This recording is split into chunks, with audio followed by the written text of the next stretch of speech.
এখন আমরা উপস্থিত হয়েছি সংগ্রামী যৌথ মঞ্চ।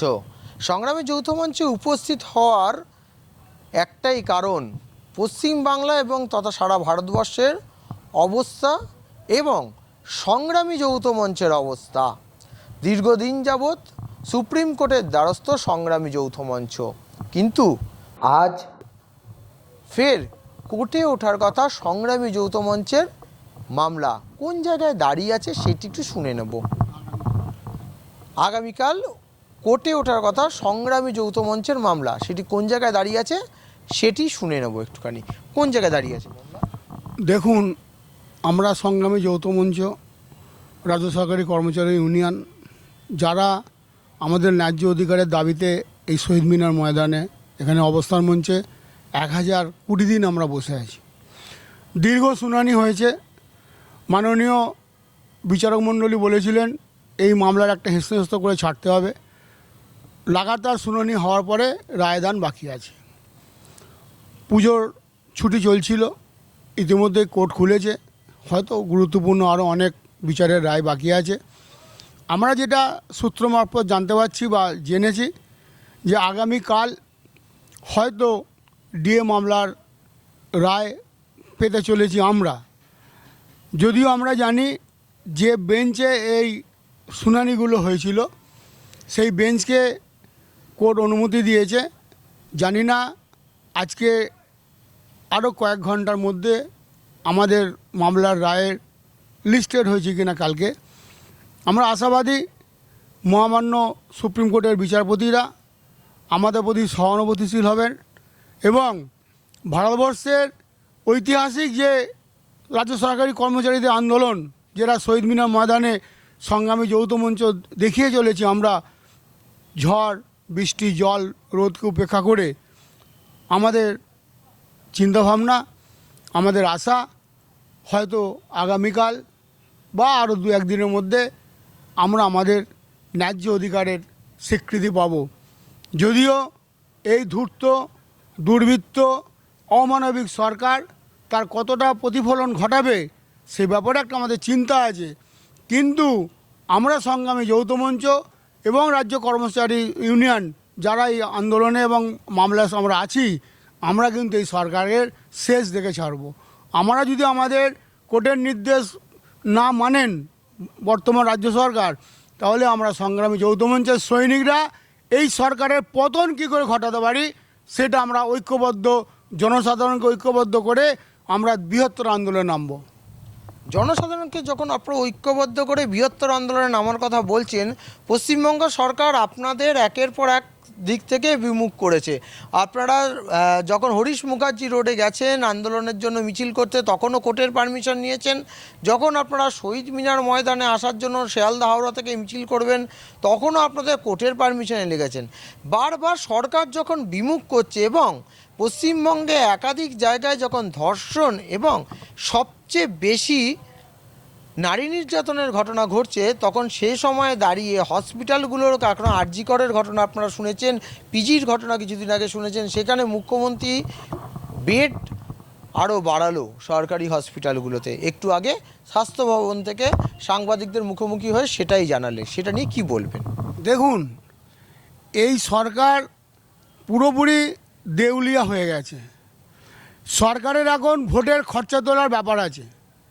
সরকারি পরিষেবা থেকে পশ্চিমবঙ্গবাসীকে, রোগীদের বিমুখ করার জন্য তিনি আজকে নাটকীয়ভাবে কিছু বেডের ঘোষণা করেছেন। আমি দায়িত্ব নিয়ে আপনাকে বলছি, 1 সপ্তাহের মধ্যে আপনারা মিডিয়া পার্সনরা গিয়ে দেখবেন তার প্রকৃত চিত্র কী। এটাও বলে রাখি পাশাপাশি, এই সরকার এতই আর্থিকভাবে দুর্বল হয়ে গেছে, কোমর ভেঙে গেছে এদের, দান ধ্যান উপঢৌকন বিভিন্ন অনুদান দিতে দিতে যে উন্নয়নের যে টাকাগুলো সেন্ট্রাল গভর্নমেন্ট এবং আমাদের যে ট্যাক্সের টাকা সরকার তোলে, জিএসটি টাকা তোলে, সেই টাকাও সরকার খরচা করে ফেলেছে। এখন ঘুরপথে কিছু টাকা উপার্জনের জন্য তিনি অনন্য বলে একটা নাম দিয়ে একটা প্রোগ্রাম শুরু করেছেন। গত 22শে অক্টোবর থেকে গতকাল 10ই নভেম্বর পর্যন্ত প্রায় 1,500 রুগী সেখানে দেখিয়েছে। কাদের দেখাচ্ছে? ওই সরকারি হাসপাতালেরই ডাক্তার, যাদের ডিউটি ছিল ওই হাসপাতালের থেকে রুগীদের পরিষেবা দেওয়া, তাদেরকে গরিব লোকেদের পকেট কেটে 350 টাকা করে ভিজিট দিয়ে দেখানো চলেছে, আরম্ভ হয়ে গেছে। এমনকি আউটডোর চলছে, আগামী দিনে ইনডোরও করার পরিকল্পনা সরকারের আছে। পাশাপাশি উডবার্ন ওয়ার্ড থেকে শুরু করলেও এই সরকার এত ধূর্ত শুধুমাত্র ভোটের টাকা তোলার জন্য এরম একটা প্রকল্প শুরু করেছে। যদি জানতাম বিনা পয়সায় উনি করাতেন, সরকারি হাসপাতালে আবার পয়সা কিসের? সরকারি হাসপাতালে ডাক্তার আমাদের ট্যাক্সের পয়সায় মাইনে পায়, 1.5 লাখ 2 লাখ টাকা মাইনে পায়, যার যেমন পদ, তাকে আবার 350 টাকা ভিজিট দিয়ে দেখা বাগানো। এটাও বলছি, আপনারা খেয়াল করবেন, আপনারা যোগাযোগ রাখুন মিডিয়া পার্সনরা, দেখবেন যারা 350 টাকা রেট করা হয়েছে, ওই ডাক্তারকে একটা ভিজিটিং ডেট পেতে গেলে কোথাও 1,500 2,000 টাকাও দিতে হচ্ছে ঘুরপথে। যে দালাল চক্র আছে, কাটমানি খাবার যারা হাসপাতালে যারা কাটমানি সঞ্চয়ের মতো লোকেরা আছে, তারা কিন্তু এই কাজগুলির সুযোগে করে নেবে। তার একটা শেয়ার নেতা, মন্ত্রী, পুরমন্ত্রী, স্বাস্থ্যমন্ত্রী, তার যা চালা চামুন্ডা চটি চাটাদের একটা ভাগ দিয়ে বাকি টাকা তারা ভোগ করবে। সরকারের যখন এরকম সমালোচনা আপনারা করছেন, ঠিক সেই সময় চলে যাচ্ছি যে সারা দেশের দিকে। আমরা জানি যে গতকাল দিল্লিতে একটি ভয়াবহ বিস্ফোরণ ঘটেছে এবং সেই বিস্ফোরণে কিছুক্ষণ আগে সূত্রে আমাদের রিপোর্টার সায়ন চক্রবর্তীর একটি রিপোর্ট অনুযায়ী আমরা জানতে পারলাম যে ওই সূত্রে রয়েছে কিছু শিক্ষিত ছেলেপুলে, শিক্ষিত মানুষরা এই গাড়ি বোমা বিস্ফোরণের সঙ্গে যুক্ত। আমরা সংগ্রামী যৌথ মঞ্চেরই আরেক সদস্যের সঙ্গে কথা বলে নেব যে এই যে শিক্ষিত ছেলেপুলেরা এই যে এই জঙ্গি আক্রমণের মধ্যে বারবার যুক্ত এবং এখন বর্তমানে যতবার জঙ্গি আক্রমণ হচ্ছে ততবার শিক্ষিতদের নামই উঠে আসছে, কেন? চাকরির অভাবে? দেখুন, আজকে এই প্রশ্নের উত্তর দেওয়ার জন্য আমি প্রস্তুত ছিলাম না। আপনি জিজ্ঞাসা করেছেন, আমি বলতে চাইছি যে সামগ্রিকভাবে দেশে যদি কর্মসংস্থান সঠিকভাবে না হয়, তাহলে আর্থসামাজিক অবস্থার অবনতি হলে এই ধরনের প্রবণতা হতে পারে।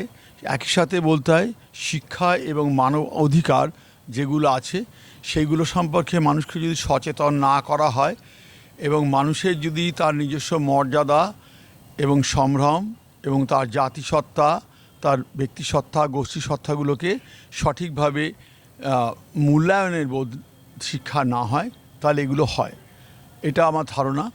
একই সাথে আরেকটা কথা বলতে হয়, আমাদের প্রতিবেশী রাষ্ট্র যারা আছে, এটা আমার ব্যক্তিগত ধারণা, এটা সংগ্রামী যৌথ মঞ্চের স্টেজে বসে বলছি, কিন্তু এটা আমার ব্যক্তিগত ধারণা, যে প্রতিবেশী রাষ্ট্র তার প্রতিহিংসা চরিতার্থ করার জন্যে এরকম ভাবে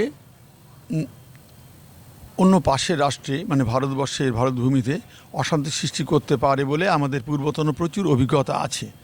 সেক্ষেত্রে যে যোগাযোগগুলো দেখা যাচ্ছে, তাতে করে আমার আবার ব্যক্তিগত শব্দটা ব্যবহার করছি, মনে হচ্ছে যে কোনো প্রতিবেশী রাষ্ট্রের কোনো ধর্মীয় সংগঠন এটাকে প্রতিপালন করছে, যারা ইতিপূর্বে এরকম করেছে, বিভিন্ন ঘটনায় আমাদের কাছে প্রমাণ আছে, তাদের দ্বারা পরিচালিত বা প্রাণিত হতে পারে বলে আমার অনুমান। দেখো, সংগ্রামী যৌথ মঞ্চে আমরা এসে উপস্থিত হয়েছিলাম, আজকে এটা উঠতে পারে যে সংগ্রামী যৌথ মঞ্চে এসেই কেন প্রশ্ন করলাম যে শিক্ষিত ছেলেরা কেন জঙ্গি আক্রমণের সঙ্গে যুক্ত হচ্ছে, কারণ এই সংগ্রামী যৌথ মঞ্চ বঞ্চিত চাকরি প্রার্থীদের নিয়ে আন্দোলন করে চলছে এবং তারাও যখন মিছিল করছে তখন এই শহীদ মিনার মঞ্চে ডান দিক থেকে বাম দিকে সব জায়গাতেই আপার প্রাইমারি বঞ্চিত চাকরি প্রার্থী থেকে শুরু করে প্রাইমারি বঞ্চিত চাকরি প্রার্থী থেকে শুরু করে রাজ্য গ্রুপ ডি থেকে শুরু করে সমস্ত চাকরি প্রার্থীরা কিন্তু এখন একজোট হয়েছে এবং একজোটে তারা কিন্তু এই মুহূর্তে সংগ্রামী যৌথ মঞ্চের সঙ্গে যুক্ত।